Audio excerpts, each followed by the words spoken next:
friends. I always, whenever I do a Q&A, have a lot of you guys ask me questions about songwriting and my songwriting process. So I figured I would dedicate an entire Q&A video to just songwriting related questions. So I went on social media, asked you for your questions, and now I'm going to A them. I'll start with the one that like a ton of you guys asked me, which is, do I write the lyrics first or do I write the music and the melody? And the answer to that is kind of neither. Usually my process, how I operate, is I'll come up with some kind of lyric snippet with a melody. So it'll be a really short little piece, and I'll come and I'll figure it out on the piano, and then I build the song out from there. And I'm actually really excited because for my song that's coming out in April, I tried to film myself writing that song. I definitely wasn't perfect about it, but I edited the video the other day, and it actually shows you pretty much start to finish, with a few gaps in there, what my process looks like. So I'm really excited to share that with you guys because I've never done anything like that before. But yeah, the simple answer to that question is neither. I have never written a complete set of lyrics or a complete musical arrangement and then added the other thing. It's always a little piece at a time and then kind of building it from there. Rain 101 Cloud says, do you have rules for yourself to avoid copyright infringement for your book-based songs? That's a great question. And when I first started out, it wasn't really something that I thought about a ton because I didn't realize how many people would be listening to my songs. But even as far back as Warrior, which was my first book-based song, I've never included any book quotes as far as I know, which I guess would be where the copyright infringement would come in. Really, I'll just take keywords or, ideas and try and apply them to the song without lifting directly from the book. And I will say I've definitely had some moments where I've been afraid that authors would not like me using like their book title when it comes to like my lyric video where it says, it's based on this particular book. But the way I look at it is a lot of people do fan art, and a lot of people, say this is these characters, and I don't think it's that much different to say this song was inspired by this book. And fortunately, all of the authors that I know that have become aware of songs that I've written about their books have been incredibly kind and gracious and wonderful. So it hasn't been a problem yet. Fingers crossed it never will be. Darth Vader says, how does the song idea usually come to you? Is it through a concept, or there's a line or scene that would strike you and then an idea will come? I would say the concept part. It really, my songwriting process kind of works a little bit differently for a book-based song than it does for an original song. Because with a book-based song, usually I'll read a book. Sometimes I'll go into it being like, I think I want to write a song about this book before I even read it. A lot of times it'll be midway through or after I've read it, because usually the first time when I read a book, I'm just reading it for enjoyment and not more of the analytical way that I'll look at it when I am writing a song about it. When it comes to my original songs, usually it's just a concept. A lot of times I come up with a character or a storyline or a point of view that I want the song to be from, and just go from there. Jet Black Crown says, do you produce music on your own using Ableton? I'm guessing that's a software. I'm not sure what that is. How long does it take? And do you have a picture of the whole song in your head? What instruments there will be, how they will sound? I do not produce the music on my own. I have a wonderful collaborator. His name is Daniel Dennis. And we've worked together on basically every studio recording I've ever done for like 7 years now. We've worked together on everything. And typically, when we go into working on a new song, I'll just tell you a little bit about kind of the process. So typically when I book time with Daniel, I usually do 3 days. Because we've been working together for so long, we kind of have streamlined the process. So because we are so kind of comfortable and familiar with each other and the music, usually 2 of those days will be the recording process. And then the last day is, I don't even go into the studio. He does all of the mixing and mastering and stuff. Sometimes if songs are more involved, so if we bring in the strings players or it just is a song with a lot of stuff on it, then we'll go into that third day and we'll have a couple days recording, or sometimes we don't get to like do the vocal, and so we'll have the 2 days of recording everything and then I'll just come in and do the vocal. And it really just kind of depends on the song. A lot of times I have a basic idea of what I want it to sound like as far as the instruments, but a lot of times I'll just kind of come in and we'll build it up from scratch. Sometimes it ends up sounding exactly like I pictured in my head. Sometimes it's different in a completely better way. So it's always a fun experiment. It feels like we're baking something and trying to figure out what the best recipe is. And it's very exciting when we're finished and we've got the finished product and all of the things that we've tried and worked and didn't work and we tweaked and we changed. It's so gratifying when we get to the final song that you guys get to hear. Daniela Contreras Rodriguez says, at what point in your musical journey did you start writing your own original music?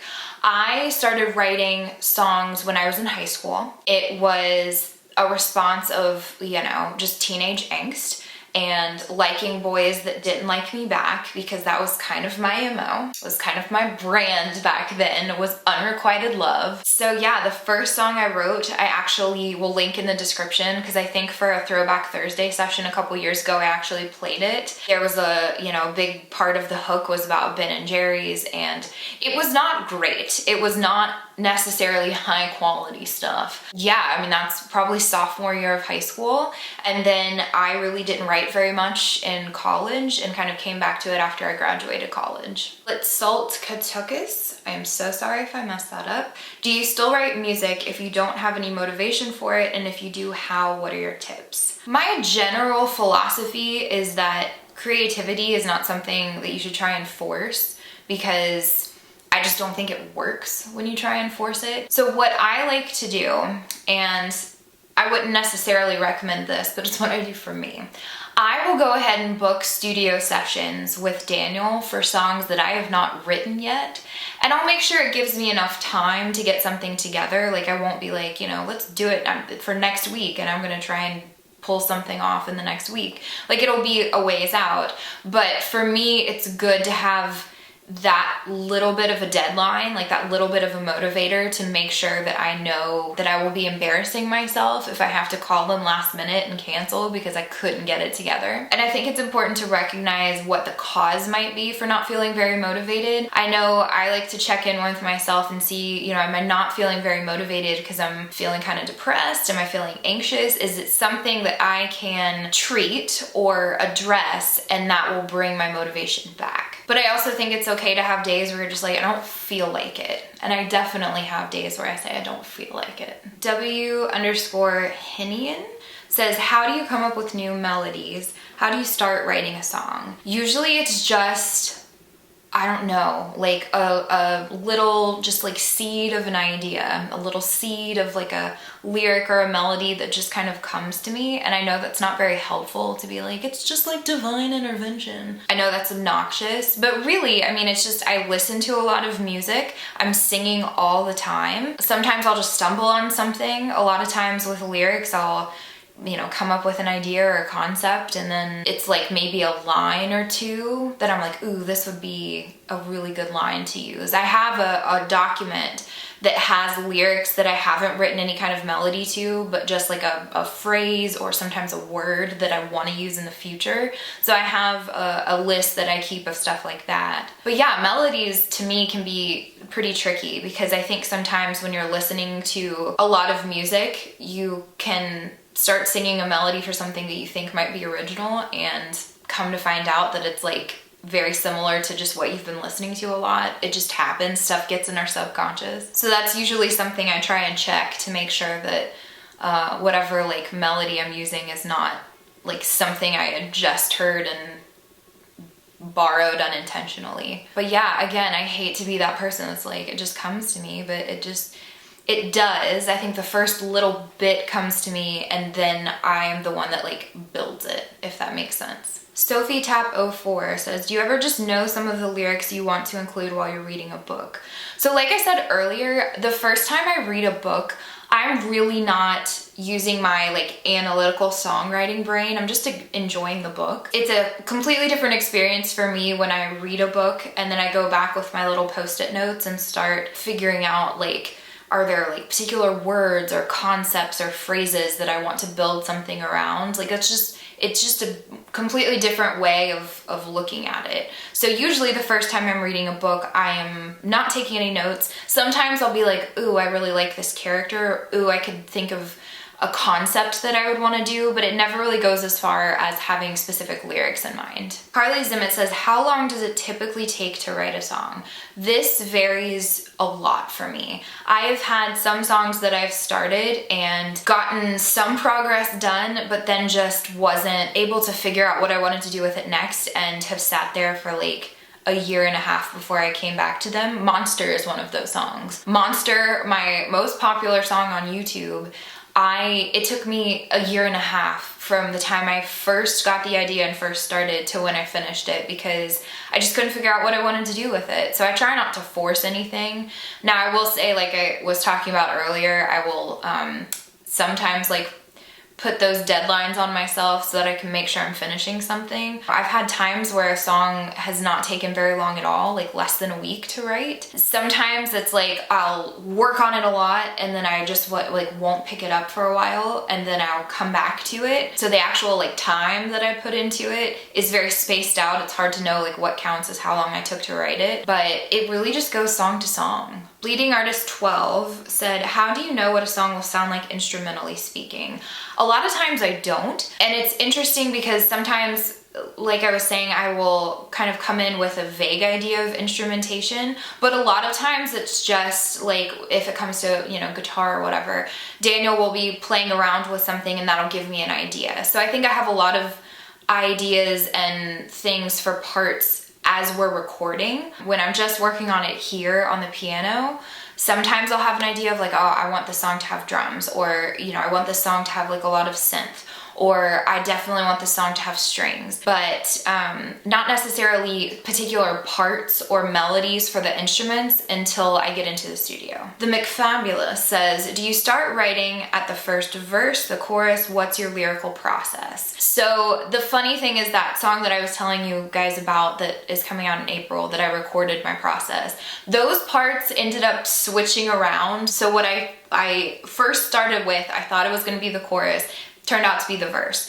Then I had something else I thought was going to be the chorus, and it turned out to be the bridge. So that may be like the biggest instance where I've had where like parts did not end up staying where I thought they were going to. I would say more often than not, a chorus will come to me first, because the chorus is what you want to be the hookiest part. So the thing that people will really remember and be repeating back. So I think that it makes sense that that would be the first thing that would come to mind, is like what's going to be the catchiest thing. But it varies. I don't have like a set way that I always do things. Lyrian Celine said, how do you diversify the words you use when writing songs? Do your drafts change a lot? I love words. Language and cool words are like my favorite thing in the world. I think I've talked about this in some videos before, but there are two things that I always have open when I'm working on a song, and that is rhymezone.com and thesaurus.com, not sponsored. Rhymezone is great because sometimes if you have a particular word, the word that people anticipate you'll rhyme it with is very obvious or predictable, and so I like trying to come up with something a little bit more creative, a little bit more unexpected. So that's when I usually hit up Rhymezone, or for things that are just hard to rhyme in general. And that site is great because they have all of the like exact rhymes, and then they have slant rhymes or near rhymes, which are things that sound the same but are not exactly. And I use slant rhymes all the time. And then the other thing I use is Thesaurus, and that is my way of being like, okay, I want to say that I'm happy, but happy is boring, so let's find a cooler way to say I'm happy. So I would say those are two just key components for helping me diversify the language, helps me learn new words, which I love to do. Those are my best friends when I'm songwriting. Clara LZZZ8. I don't know if that's supposed to be Clarals8. Why is it so easy to write lyrics but not the music that goes behind it? Any tips? I'm sure a lot of people would say the opposite is true for them. Like, it's harder to write the lyrics than it is the music. One tip that I would say if you are trying to figure out the music part of it, first of all, find somebody that plays an instrument or is a musician that you know from like school or just wherever. See if they want to collaborate and see if, you know, you can co-write something. Because if your strength is lyrics and their strength is music, then like that's a perfect harmony. The other suggestion I would have is to see what the chord progressions are of some of like the most popular songs on the radio or some of your favorite songs, because chord progressions are not copyrightable because there are only a certain combination of chord progressions in music. There are some that get used over and over again in pop music. Sometimes if I'm like, I just need to change it up, I keep writing in the same chord progression, I'll just go through and play through some songs that I like or that are popular at the moment and see like, what are they doing for chord progressions? And not necessarily copy it, but see if it inspires me for something new. Miglovka says, what inspires you most when it's not books? I think just life and just people and emotions, feelings, pain. Y'all know that I love to write me some pain songs. How interesting people are and the way we perceive the world differently and the things that we go through and the things that shape us and our experiences. Madison Zell says, what time of day do you find it easiest to create? I'm probably a midday person, but I really don't set like hours for myself. I don't say like I'm gonna songwrite between like 12 and 2 every day. It's just kind of as it happens. Raina Lockwood said, what is the hardest thing about songwriting for you? The frustration of getting stuck on something. That's when it just gets to be feeling more like work than fun. And I'm very, very fortunate that that doesn't happen so often that I am just like completely over it because I'm so frustrated. I think it's just the frustration of being very close to finishing something and just having like that last little thing that you can't get. Author C.L. Dixon says, what's your favorite song that you have ever written? I genuinely get so excited around the release time of each one, and I'm so proud of each one. So they're all favorites in different ways. There are probably some that I go back and listen to more than others, but just in general, they're all my favorite, and then it always like re-sparks that feeling when somebody will say like, this is my favorite song of yours, and it'll be one that maybe I haven't thought about in a while. That's my favorite thing about doing this in general, is seeing the ways that my music has been able to reach you guys and connect with you guys, and so that just makes it all the more special for me. Maggie Dan 1 says, your favorite Beta Choral Cup song ever? So Maggie is one of my friends from college, and fun fact, I was in a sorority in college. It was great because it was kind of the sorority of just very normal, down-to-earth girls, and a lot of them are still some of my closest friends, and I genuinely enjoyed being around like 90% of them. They're all great women. And Beta Choral Cup was this thing that one of the fraternities did, and it was a singing competition, and each of the sororities would compete with a group of girls that they would do some kind of arrangement. It was a cappella, so it was very like pitch perfect, but not as much talent. Not for my sorority though. We were always the most talented, but never recognized the way that we should have been. I had several years that I was in charge of, and I got to do like the song arrangements and the song choices and stuff, which was very fun. And I think that probably my favorite year was we did a boy band medley. So it was, you know, Backstreet Boys and NSYNC songs, and we killed it. We killed it dead. It was so great. We didn't place. I think that there was some bias going on with the judges, but we were fantastic. I'll see if I can find a clip from it, and if I can, then I will try and put it in this video. Don't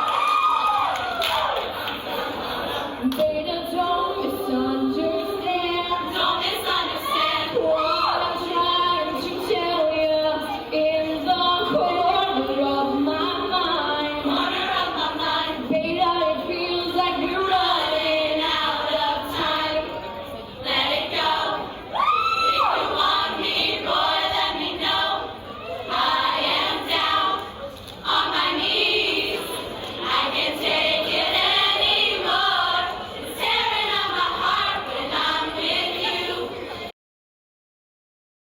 So yeah, a lot of y'all asked very similar questions, so I apologize if I read someone else's question and you were like, man, I asked the same thing. I just like went for the first one that I saw. But yeah, I hope that any of you guys that are interested in songwriting yourselves, that maybe this was a little bit helpful.